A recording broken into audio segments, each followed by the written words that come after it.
Ladies and gentlemen, we're going to get started. If and when y'all take a seat. Space community, so social.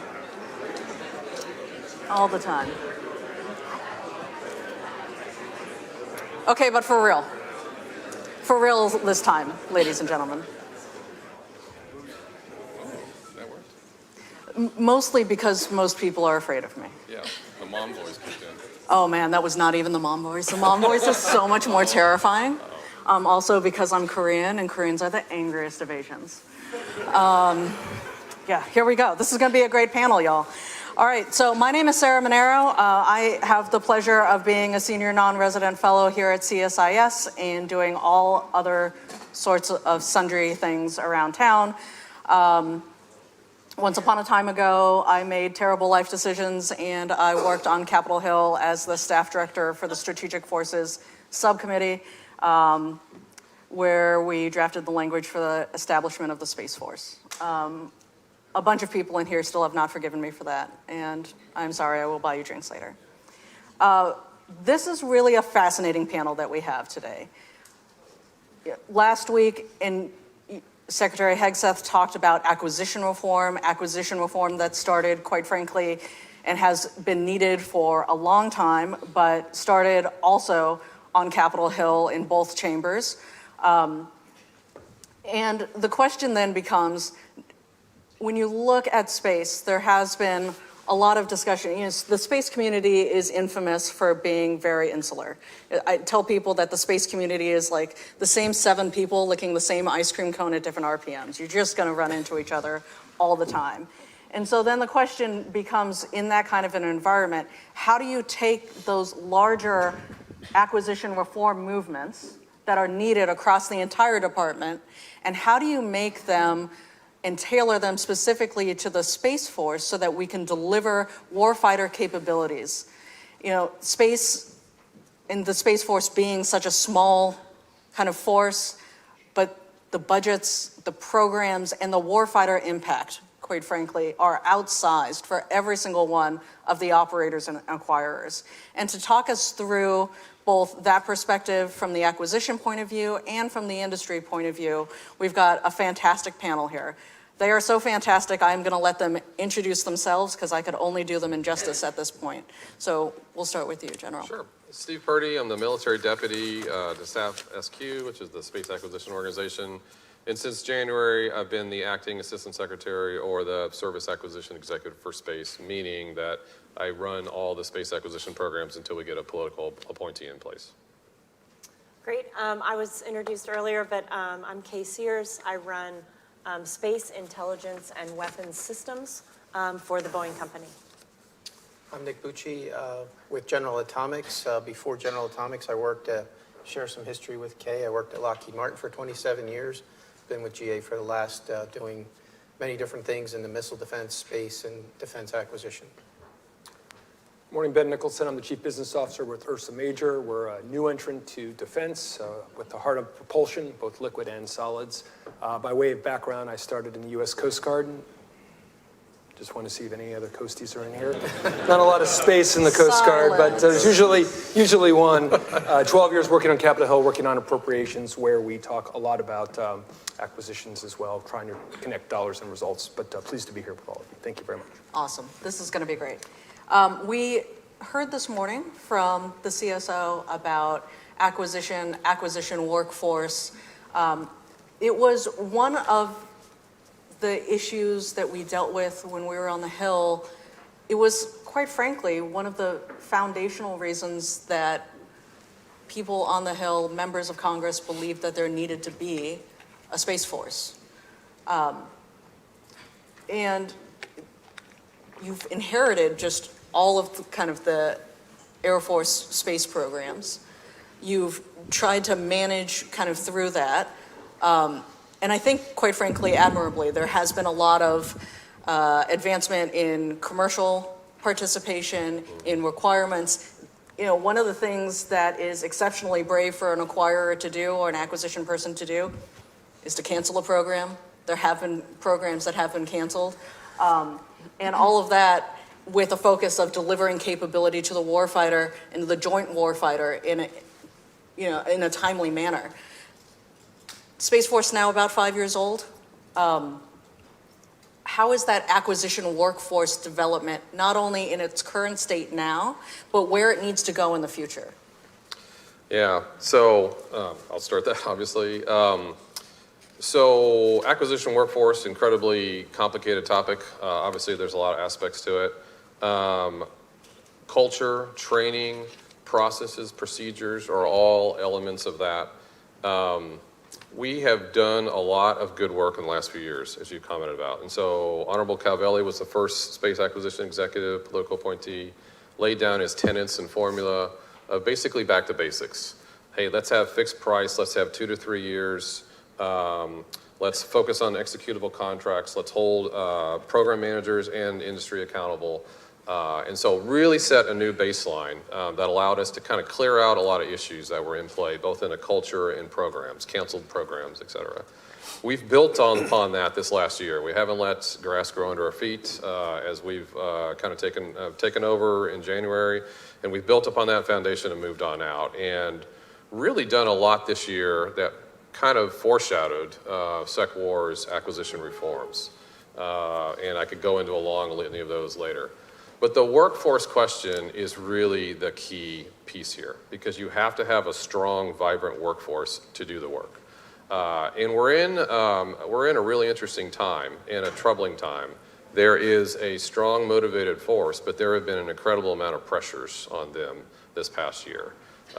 Just through circumstances, we've had DRPs, obviously, we've had A&S cuts, we've had, obviously, shutdowns, and so that's been very difficult to try to continue to perform the job. And so the teams out there have done fantastic for what they've had. We also have a looming increase in acquisitions coming down the pike. And so that presents us with a really difficult situation of where we need to double down on our acquisition workforce, our acquisition training. We are in a situation where we barely have enough acquirers to do all of the work that we have now, particularly in all those atmospherics. And with increasing workloads, and now with increasing foreign materials sales, which is something that SecWar also mentioned that we're going to start reforming, that piles up upon us the number of requirements that we need to have acquisitions for. So the number needs to increase in terms of what we have. And then you have the training element. We have pockets of really great acquisition culture and experience across the space community, and then pockets that sometimes struggle. And it's just a truism. You never have 100% of all your best people across the force. And so some organizations, and I'll credit NRO as one of them, has an amazing acquisition center for excellence, a unit that goes in and helps train acquirers. That's an element that we are looking to try to build in the Space Force. It's on the aspirational list. We haven't been able to get to it yet, but there's an example of something that we need to do to get after that personal level at the deep down levels to help train the program managers so that they're doing a career's worth of program management, minimizing distractions, getting some ops experience, yes, getting some EW experience, yes, but then focusing the rest of their time on acquisition and then giving them that training to help build up their capability. Yeah, I mean, I think it's interesting because the Space Force uniquely, I think, has to position itself in its acquisition force, not only from a quantitative point of view, but also a qualitative point of view. Correct. Right? And balancing that as you continue to grow the force, I think is going to be instrumental as, again, you get more resources, Correct. You get more programs associated with those resources, and then you're also reforming department-wide how you're doing things like requirements. Correct. Right? And like some of these really foundational challenges. And I will say that I think, quite frankly, a lot of what people call acquisition problems are actually contracting problems. And there's a subtle but important distinction there that I think also needs to be brought forward, not only on the acquisition workforce, but the contracting workforce. That's correct. Yeah, and I'll add in, so if you look at SecWar's acquisition reforms that he's laid out, a bunch of great initiatives and things we need to get after. But to your point, quantitative and qualitative, you need the numbers of people and you need the quality to understand. If you say go commercial, and if you say go after, quote, new manufacturing mechanisms and take advantage of all of the new space companies that are out there, for example, you need a larger number of people just to even track that activity. You need to be able to understand what else going on. You need to understand the incentive structure. But then, back to your point on contracting, we have a serious issue here at a federal level on contracting, and it's just the numbers of folks. We do not have the numbers of contractors that we need at a federal level. Every federal agency has problems, and so we do not have the right numbers that we need. So for example, in the past, if we had an acquisition program and we would go 20 years and it would be with one prime, we would maybe have 1 or 2 contracts, an R&D contract and a production contract. Pretty simple, one prime, couple contracts. Now with some of our programs, there'll be a 5-year program, but we'll probably have 20 contracts because I'm dealing with 10 or 15 different contractors in industry, which is literally what acquisition reform is telling us to do. Bring multiple bidders all the way through the process into the end game, into production. Fantastic approach. We've been doing it already. Space Development Agency and SSC have done that in spades over the last few years. Secwar acquisition memorandum essentially tries to get down to a mandate road of that. But that increases the workload on your program management teams. That increases the workload on your contracting teams. And so it's something we really got to get after. I mean, I want to wrap in industry on this. I mean, you actually interact with all of that cadre, with all of those people to deliver these kinds of warfighting effects.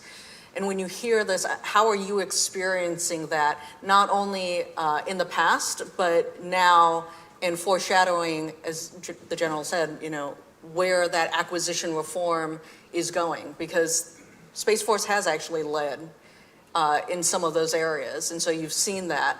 I think there's more leadership that needs to be done, but from an industry point of view, how are you viewing the program management, the acquisition reform? How are you viewing that demand signal back that the department is sending you?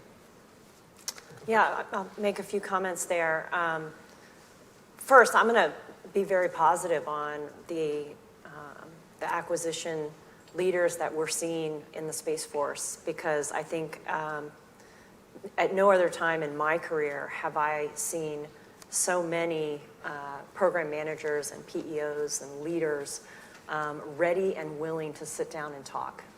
The openness to understanding what drives cost and schedule, where the trades might be, the willingness to talk up front and really understand those things, it has never been better.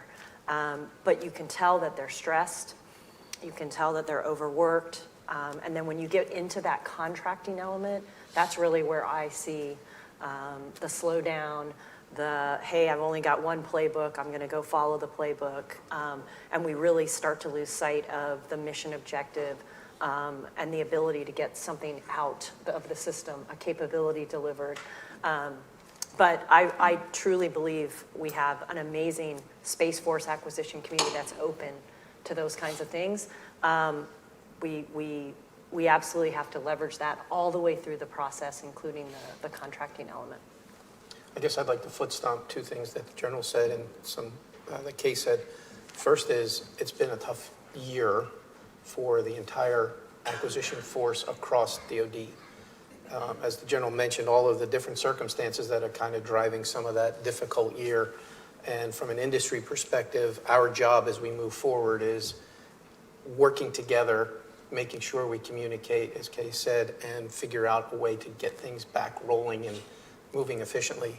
The other thing that the General mentioned is, sorry, I'm an engineer by training, so the Space Force was born with an initial condition of, I'll say, changing in contracting and acquisition strategy.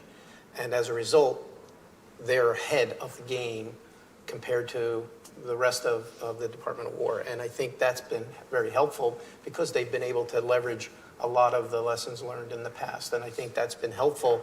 And frankly, working from the industry side, we have learned with them on how to figure out what those right lessons learned are and what the right mechanisms are going forward.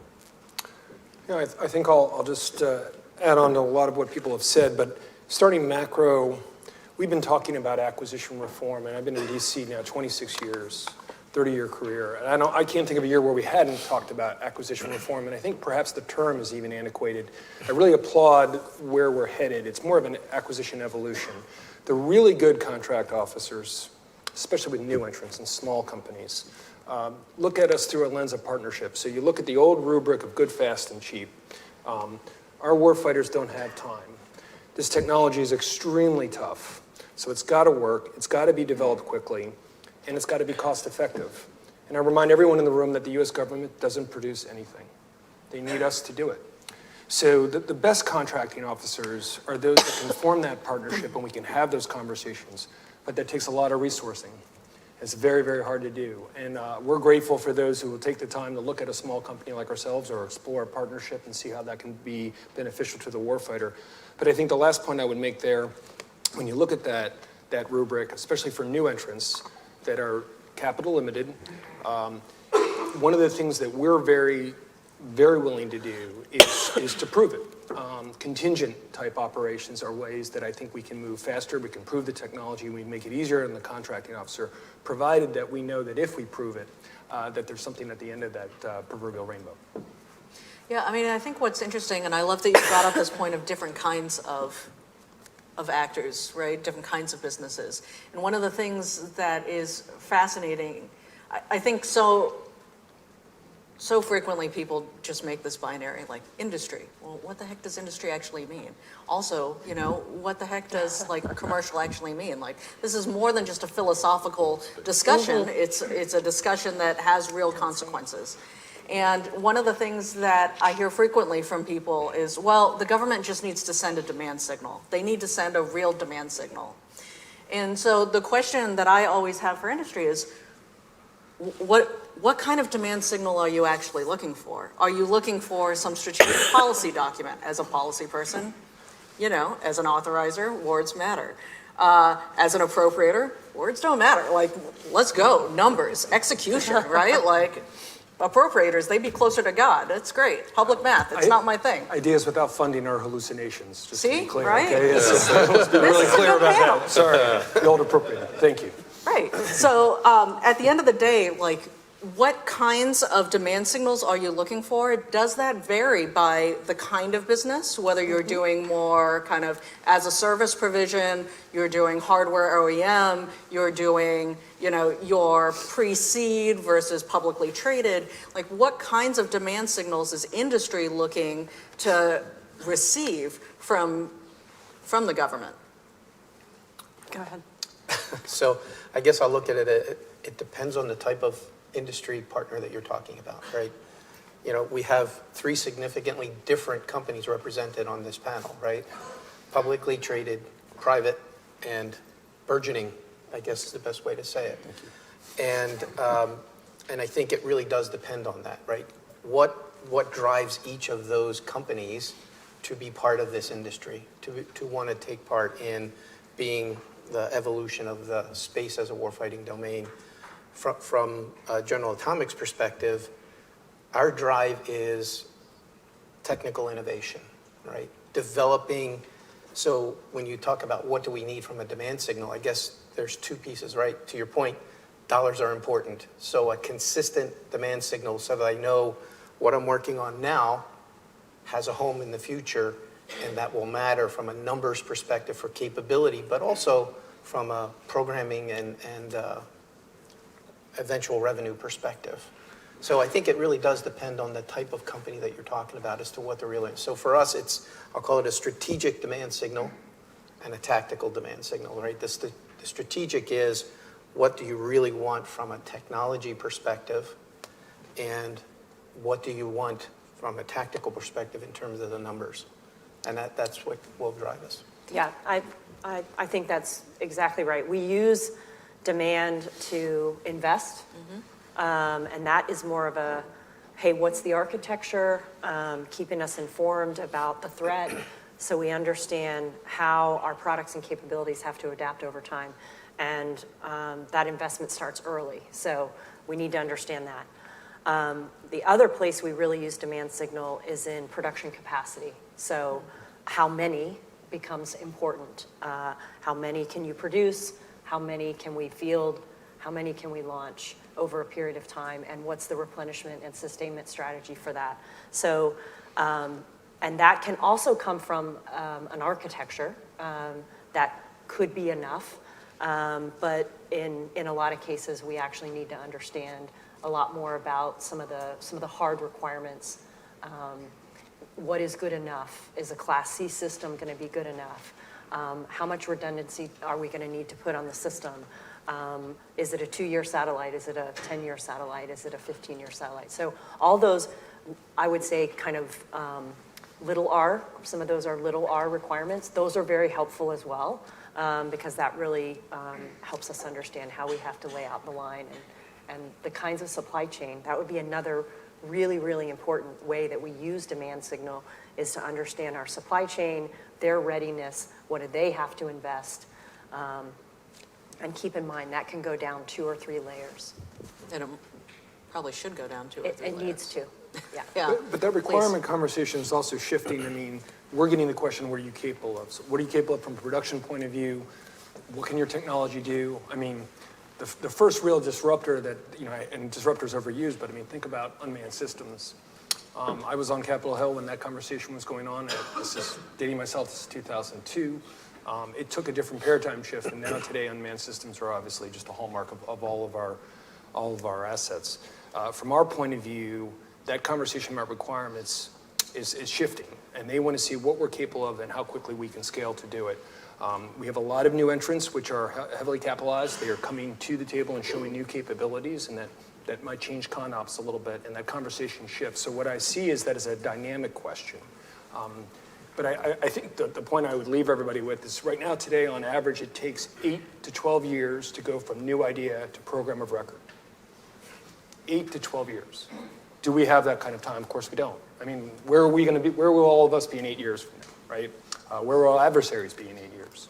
So that requirements conversation is always coming with time and scale and cost. Just, can I, one Please. example that, and this is a more traditional system, but the Evolved Strategic SATCOM, which Boeing was, fortunate enough to win. 4 years prior to that, Space Systems Command did risk reduction. That's a really powerful demand signal, right? That says we're gonna pay you, and this was a group of contractors, to start reducing risk for a future system that we know we're going to need. We know it's going to be hard to build. And not only does that help make the operational system more successful, but it sends a really strong signal to those companies. If you invest here, there is going to be something at the end of it. Ben, I want to get deeper on demand signals for young tech startups that are doing, the thing that I love about Ursa is you're doing the hard thing first, right? Like, people love space because it's sexy, and you get to see things blow up on the way up, it's great.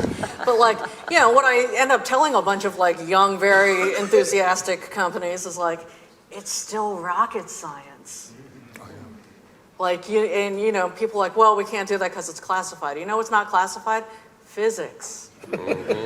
Hard, but not classified. So what kinds of demand signals are young emerging entrants looking for from places like the Space Force? Well, pushing those bounds of physics, we talk about things, Kepler effect is very, very real, right? So we have some really fearless engineers. There's no problem they won't tackle. And you're right, the 12-year-old in all of us loves rockets, right? And we test every day. We just blew up a rocket just 2 days ago, and it really blew up pretty good. Everyone's fine. But that's the nature of test, and we learn so much from that. And we are going from clean sheet design to test firing in 30 days. What we are seeing, to answer your question, is that how quickly we learn and advance from that. And what we're hearing from our government customers is, can we be there and watch that process? Because then what happens through our iteration is then we start changing things to meet their demand signal, and we actually iterate together. So we talk about partnership and what does public-private partnership look like. That's where it gets really exciting. We use a lot of additive manufacturing, 3D printing, and what that is good for is complex geometries and going very, very fast to prototype. It's not the panacea for large scale, but you can do a lot of things very quickly. So what I am seeing in terms of our young engineers is they love it when they get in the room with our government customer and understand their problems. They say, what do we change these things? And they get back on the test stand and we do it again and again and again. Where it gets tricky though, and I just came from a meeting this morning with another customer, and it wasn't the Coast Guard for the record. And they're asking us those questions, but then in the same token, just as Kay was saying, well, how quickly can you scale? And that's a separate question, that's a capital question, and that stresses us greatly. So that's where the conversation has to evolve. And if we have that demand signal, then I can let our engineers go weapons free, right? They will go fearless and they will go all in because we will go in and bear that risk if we know that when we perform and we meet their needs, we'll scale. I'm gonna link the last question to this one. So we talked about increasing the number of acquirers and increasing their training and the need for both. That is a good example why. In the past, we would do a requirements process and then we would issue an RFP and then we'd get the answers and we'd do a source selection and then we would sort of monitor the progress of how it's going. That's the traditional slow acquisitions. That's not how we do most things anymore. There's still a few things that are still like that. More so, what I've told our acquirers and our program management, I've told industry repeatedly out on the speaking circuit is you have got to get out in industry, all of industry, every 6 months. It's changing dynamically. Entire industry, public, private, everyone is changing dynamically. You cannot assume what you thought you knew 6 months ago. And to the point of where you even got new companies just appearing out of nothing with amazing amounts of work because they've been cloaked the whole time.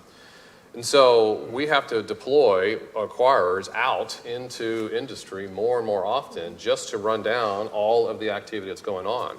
And then you have to feed that information back up into the system and adjust the requirements process live to figure out, hey, we were doing this and we were doing this, but there's 12 other options you might be able to do what you want and get even more. And by the way, you could probably get it faster and cheaper. And then you have to go deploy the acquirers in different kinds of training to understand how to leverage that and take advantage of that. We've got a lot of our folks now understanding and learning about venture capital, about interfacing with capital markets and things that we weren't trained to do a few years ago. Those have manifested through SBIRs and StratFis and TACFIs into new types of relationships and new type of contracts that have allowed us to sort of explore all those avenues. And it's incredibly important to go down those paths, and it's directly in line with the SecWar's direction on ACT reform, ACT evolving as to what you do. And we've been kind of practicing that over this last year and a half or so, really in spades, basically building a new industrial base, new essential bidders that can compete for these programs. And I've mentioned it many times this year, but RGXX, the GSAP replacement, was one example where we went out, saw what was going on, and then we went back to the Space Force, and the Space Force changed the requirement set, and then we were able to issue a new direction. And so I think there is nothing but more of that coming down the pike, which is a different kind of skill set, a different kind of attitude, and requires a lot more personnel to kind of get after that. Right, but think what that will do for speed to capability, right? That say-do ratio that, again, 8 to 12 years, which none of us have. And I'll do a quick example just to riff on what the general said. Hypersonics, right? Hypersonics is a great answer. What's the question? It's the white whale. We've been chasing it for a long time. We've invested billions, and we've kind of experimented with different technologies. AFRL, 1 lab, 2 services, has been pushing us in all the same ways you just said, General. And we are now at a point 6 months after we started that is very different than from where we started by nature of the requirement. And I'll talk generically, but we're talking about a storable, affordable, high-speed, hypersonic type capability to give infinite options to the warfighter. That's not the way it started, and that would have only been possible through that kind of partnership and through that type of visibility into funding so that we know that we're taking calculated risks, but also performance-based. We have no problem with that. We have no fear of performance. That's the other thing about those brilliant engineers you mentioned. They have no fear of trying to perform and then getting it right. If I could add something, General Saltzman mentioned in his comments this morning about a minimum capability.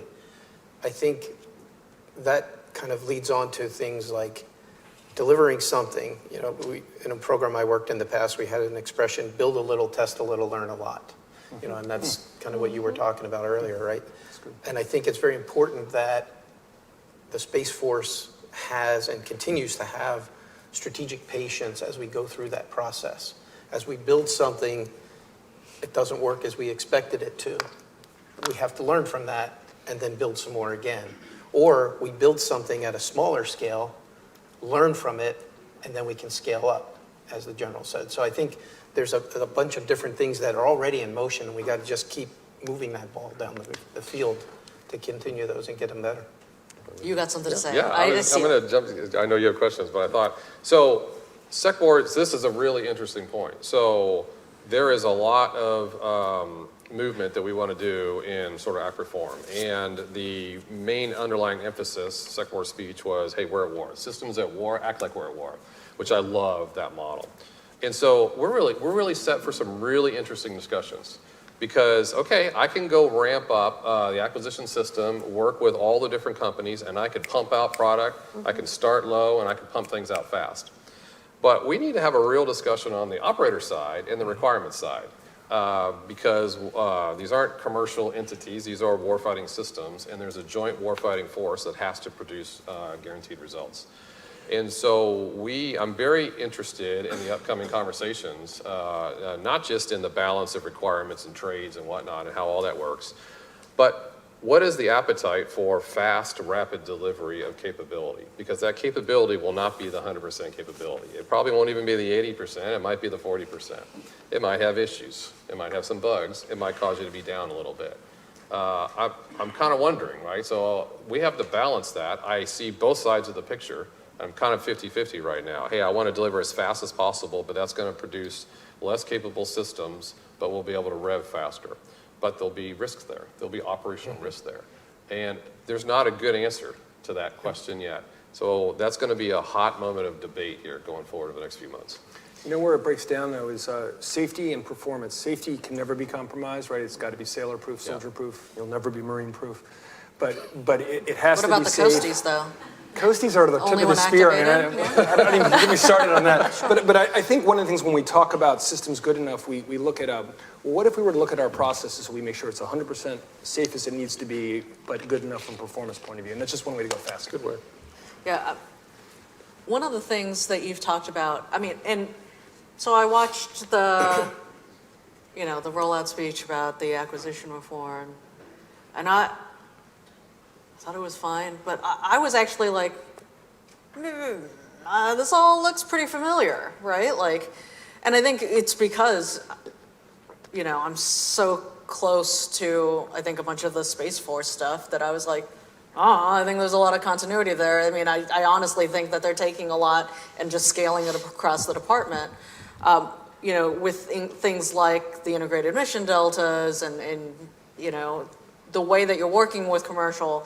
And you've kind of talked about a couple of those examples. Can you give us kind of more examples of where the Space Force was, how it's kind of led acquisition reform, specifically on the commercial side, and how you see that now kind of proliferating into the rest of the department? Sure. Quite a lot there, but just trying to rattle off a bunch of simple examples. We used to pretty much be the party of General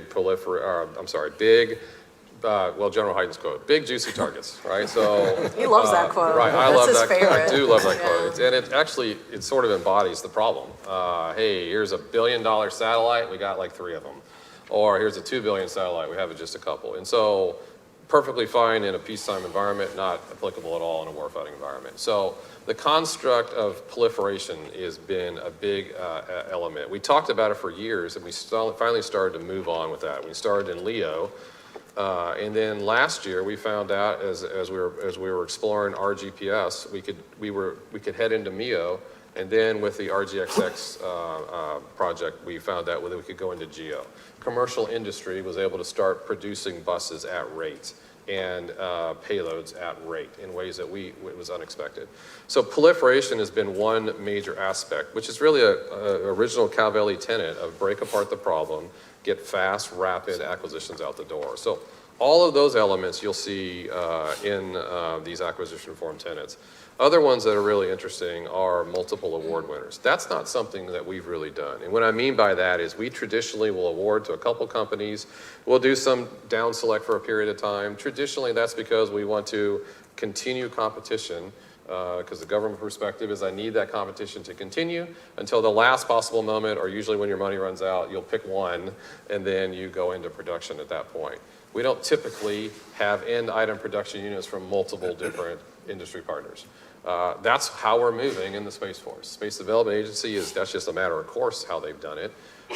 And we've adopted that across many of our various systems, PTS and RGPS and RGXX and a couple other ones. And that's actually provided some really fantastic insights. Number one, I've got multiple companies. I can get after multiple technologies. I can get after multiple build paths. Number two, when we have a contractor that's having problems and starting to falter a little bit, we have a solution path. We're able to cancel that contract or that system and move on. Traditionally, when we cancel it, that would be a new source selection. I'd start all the way back to zero. And you start to do your paperwork all over again, and you start to develop a new act strategy, and then you start to go through the process, and then you still got to do an RFP process and a source selection. You're guaranteed 2 years delay, and you could, at the very beginning at least, 2 years delay.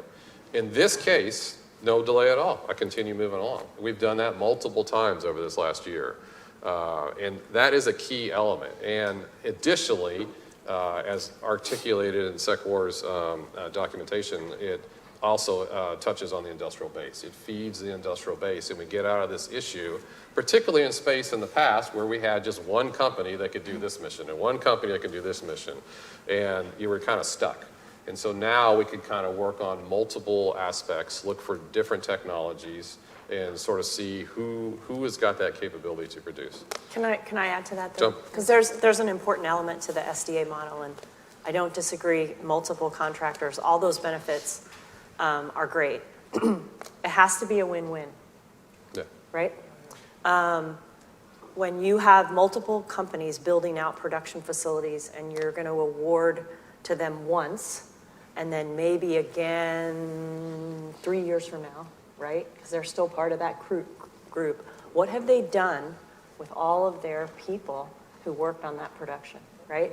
So this idea that you're going to have a bunch of contractors who are going to be producing at scale, but they're not going to get consistent awards, that's going to be a problem. And so we have to look at the SDA model, and we have to say, do we actually have a healthy industrial base with that model? It goes back to, the demand signal. Yeah. At that point, But they're sending the demand signal. It's just you don't know how it's going to be divided among all of those folks. And so the company, whether you're talking about Tyvek or York, because those are real companies that have made investments with PE firms and capital, and they're only getting an award once every, maybe once every other year. How do they maintain their staffing? And so big companies, I could weather that, right? That's not what we're talking about. We're talking about all these new entrants that have to return money to their investors. So it sounds like a great model. I think we're still testing the model and figuring out if that model is actually going to produce strong new entrants that can sustain and can pay back their capital investment, sustain their workforce, and return to their investors. Because one of the things with that model that sometimes I think we forget is everybody wants their return, right? My company, Boeing, we want a return on our investment. All those PE companies that are investing, they want a return on their investment. It's just a different place where they want that return. So I just think we still have to. I'm not disparaging the SDA model. I just think we have to be sure that we are actually growing healthy startup companies that are going to be able to maintain their position in the new space economy. I think, agreed. And what you have to do is balance how much can they pick up on the commercial side, or have we driven a government-only mission? Right. And then you balance the opposite side of that, like we shouldn't be doing corporate warfare where it's like, hey, I have 5 contractors and I'm feeding them all constantly, and they have no commercial business plan. That's not a good plan either. Right. And so working through trying to, and that's why I'm a big fan of the SBIRs and StratFIs, and we've used them so successfully, trying to help seed our interest, show our interest. It was a reference that we made earlier. We show those interests through those SBIRs and StratFIs. We get VC folks to come in and help follow the government lead and to help provide a path for those companies to get after some commercial profit lines, and then we can step in and leverage, because we can't fund the R&D and the build of everybody. Yeah. And we're trying to get out of that world. So the key is trying to collectively work together to find everybody that commercial path, and then the government can tap into that benefit. Sorry, Kay, thought you were done, that's why I No, mentioned no. demand signal, Please. but I just want to kind of pile on, General, to what you said. Where I was going to go was, from both sides, we need to look at an integrated demand signal. To the General's point, on the industry side, I have demand from SDA for a certain thing, but I also have demand from commercial customers, perhaps, for a similar product. So an integrated demand signal from the industry side is important to look at the entire marketplace. So you can then answer your investors, and here's the payoff in the long term, et cetera, et cetera. Right. And here's how I can build that, I'll say, supply chain and industrial base that's more robust and keeps people going. Yeah, no, I would violently agree with everything Kay said, especially as a new entrant that has to pay back our investors. Not shy of competition, understand that we have to give the customer the best result. I do like a contingent type arrangement, so I look at it like this. I have two dials, and cash is great, right? Cash does a lot of things. I can invest, I can go fast. That demand signal for production is where I can really get creative. That's where the magic happens, especially if I'm doing that collaboratively, and that balances out risk.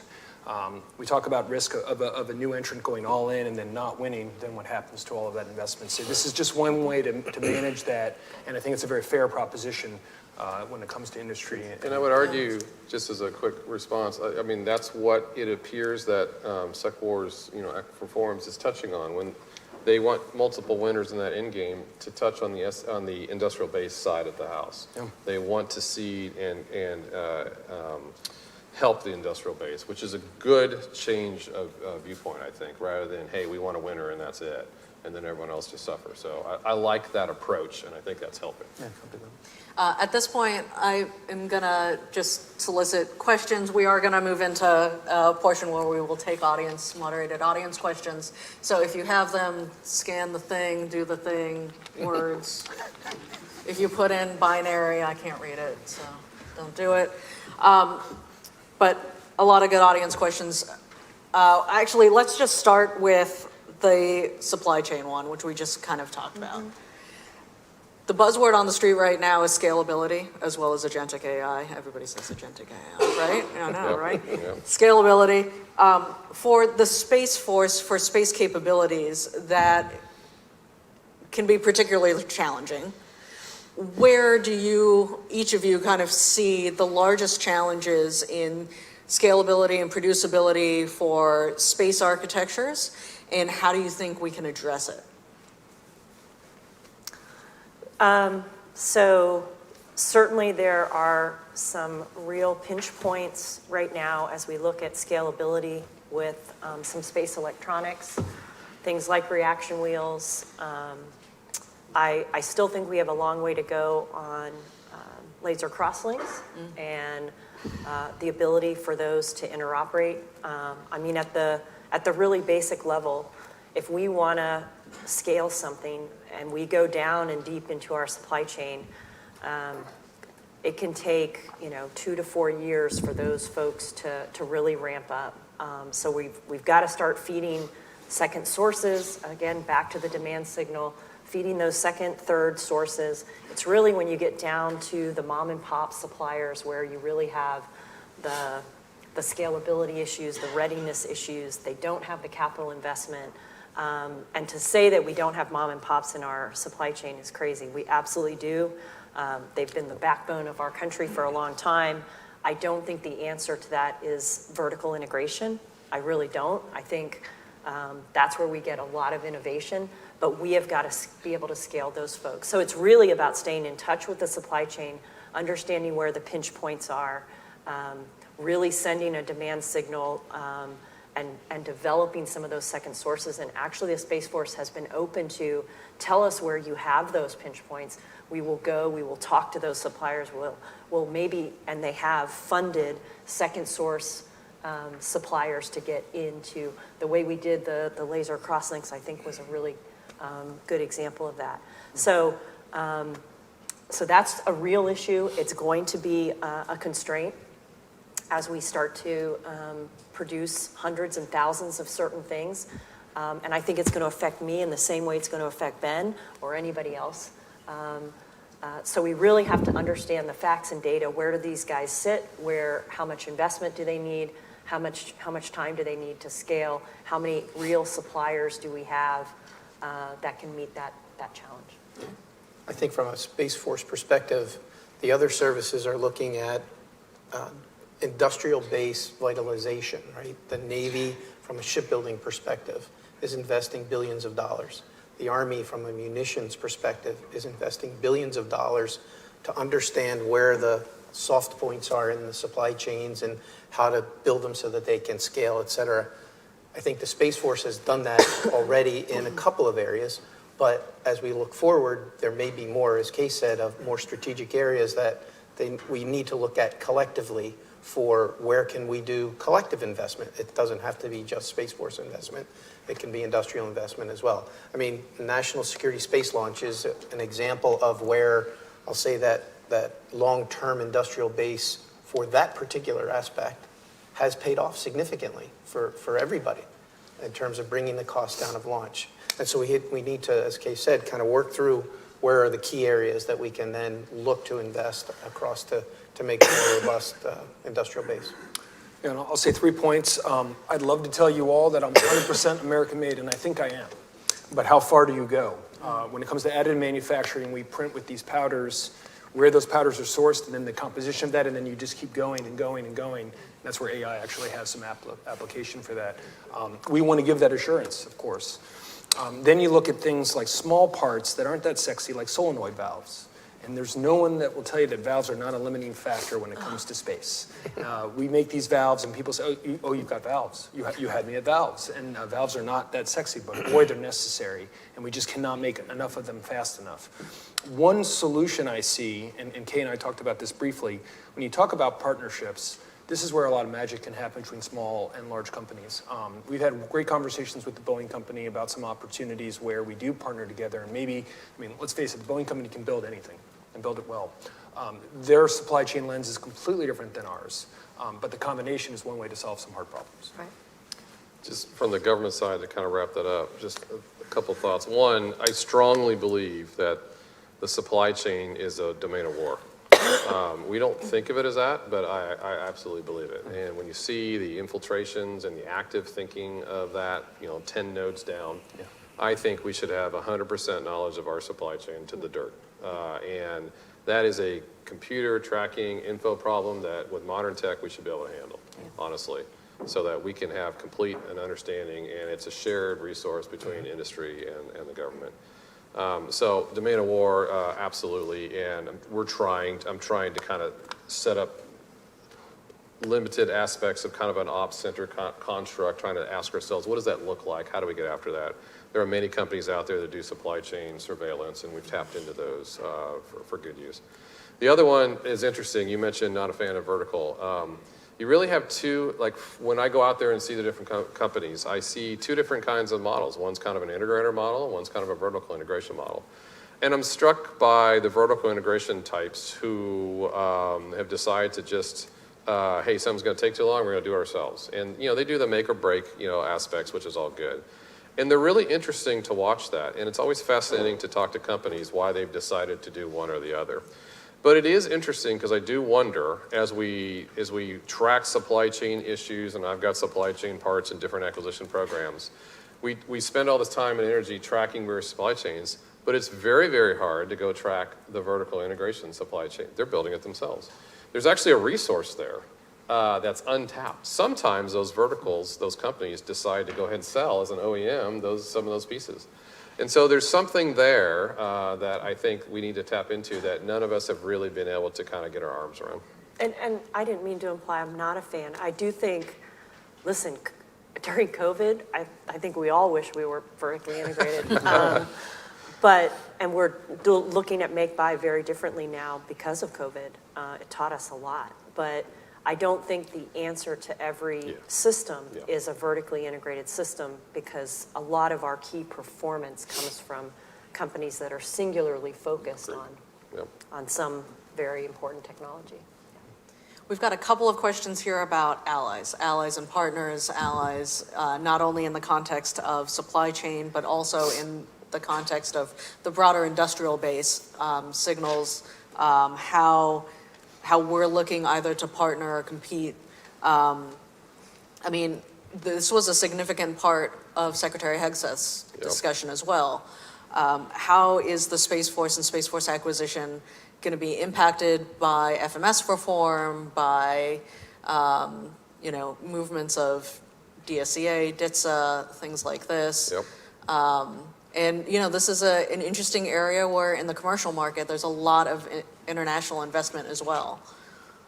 I am excited about all of the FMS discussions, international allies discussions in the acquisition reform, particularly about FMS reform. I've stated a couple times this year, and other senior leaders have stated, our FMS process is near abysmal.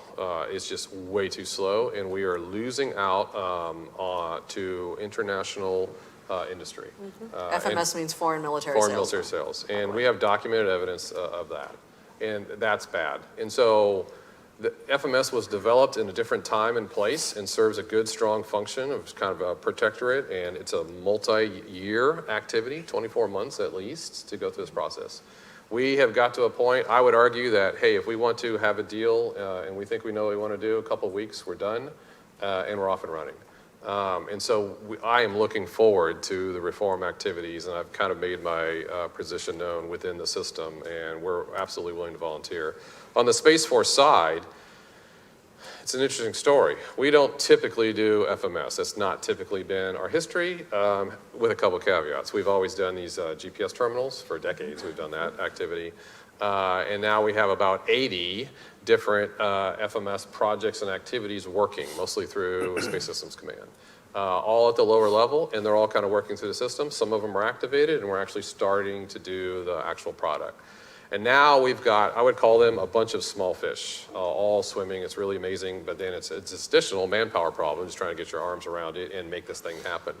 We have, I would call, the massive beast coming down, where we've got multiple FMS projects on the docket at the multi-billion-dollar levels with multiple countries. And they're all about to hit at about the same time. I'm very, very excited about that, to start working with our allies to help our operational side. It brings additional operational capability, which is exciting. It helps pretty much everybody. But that is a huge workload that's coming down the pike, both from a manpower perspective, just go do it, but then also processes and procedures and activities. So that's also, I've dedicated a few people in my office just to go handle this full time with SAF-IA, which is the international shop in the Department of Air Force, working with ANS and these new processes. So very much looking forward to it. A lot of work ahead of us. Yeah, as a former SAF-IA, I appreciate that. Yes. I was also, at SAF-IA, a foreign disclosure officer. This is a testament to the fact that I am apparently an emotional masochist, working on the Hill and being a foreign disclosure, right? Yes, it ma'am. is. Yes, ma'am. It's fun. Look, we have probably about 5 minutes left. I'm going to do just rapid quick fire for you guys, just to close us out. I think there's been a tremendous amount of progress that has been made. I think, the acquisition professionals that I have worked with in the Space Force have been amazing. I mean, good people, but also highly motivated, punching above their weight level.